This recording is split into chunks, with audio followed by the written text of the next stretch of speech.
আজকের কবিতাটা ধর্ষিতাশ্রী। লক্ষ্মীশ্রীর নাম শুনেছেন, কন্যাশ্রীর নাম শুনেছেন, আজকের কবিতাটা ধর্ষিতাশ্রী। তুমি দিয়েছিলে লক্ষ্মীশ্রী, দিয়েছিলে কন্যাশ্রী, বিধবাশ্রী। চেয়ে দেখেছ কবু সেই লক্ষ্মীর কি দুর্দশা? হিয়ায় হানিত শানিত বান, চূর্ণ বিচূর্ণ নগ্ন দেহ, অসুরেরা বধিল শান। তুমিও নারী, কথাটা বোঝো কি? তোমার আছে সেই প্রতিবাদের মরুধ্বনি। তুমি চেয়েছ সব কিছু শান্ত হবে, যদি উপহার স্বরূপ দেই কিছু লক্ষ্মীমণি। মাত্র 10 লাখ। মেডিকেলের ছাত্রী সে, কি অদ্ভুত স্বৈরাচারী খেয়াল তোমার সর্বাগ্রে। মনে হয় লজ্জা নামক কথাটা নেই তোমার অভিধানে।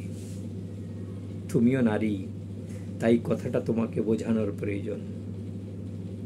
শাসক যখন রাজতন্ত্রের লোভে ন্যায় অন্যায়কে ভুলে নিজের স্বার্থে বেপরোয়া হতে চাই, সময় চক্র তাকে ঠিক তার নিজের ভাষায় সমস্ত কিছু বুঝিয়ে দেয়।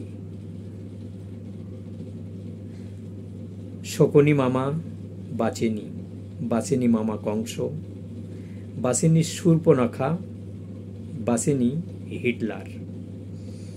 রক্ষা পায়নি Saddam Hussein, Colonel Gaddafi, bin Laden কিংবা আজকের মমতার সরকার। ওরা যারা তোমাকে ভুল বোঝায়, যারা বোঝে না তুমি কে, সময় তোমাকে তার ভাষায় বুঝিয়ে দেবে মৌমিতা দেবনাথের হত্যারা প্রকৃত কে।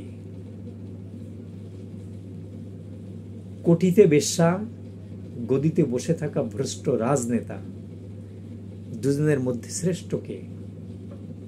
এক অন্ধও সে বলবে অবশ্যই বেশ্যা, কারণ সে অকপটে নিজের শরীর দিয়ে অন্যের জীবনকে ক্ষণিকের শান্তি অর্পণ করে।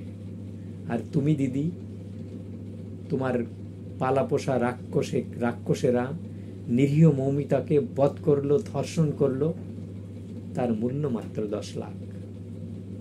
তার মূল্য মাত্র 10 লাখ। ধিক্কার তোমার, তুমি নারী নও, তুমি রাবণ ভগ্নী শূর্পণখা। শিক্ষার মর্যাদা বর্তমানে কোথায়? 28তম স্থানে। এই বাংলা একসময় দেশকে গর্ব অনুভব করাতো, সেই বাংলা কোথায় নেমেছে ভেবেছ কখনো? আজ সে বাংলা ধুলায় ধূসিত। ছি দিদি ছি। আজকের এই লেখনী লিখে যাবে তোমার সর্বনাশ। নবজাগরণের সাক্ষী আমিও, চিহ্নিত তোমার পরিপূর্ণ বিনাশ। চিহ্নিত হোক তোমার পরিপূর্ণ বিনাশ। আজকের রক্ত লেখা চিরস্মরণীয় হবে।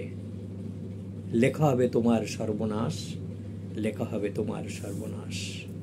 ধন্যবাদ। এ ছিল আজকে আমার ছোট্ট একটা আধুনিক কবিতা ধর্ষিতাশ্রী। ধন্যবাদ।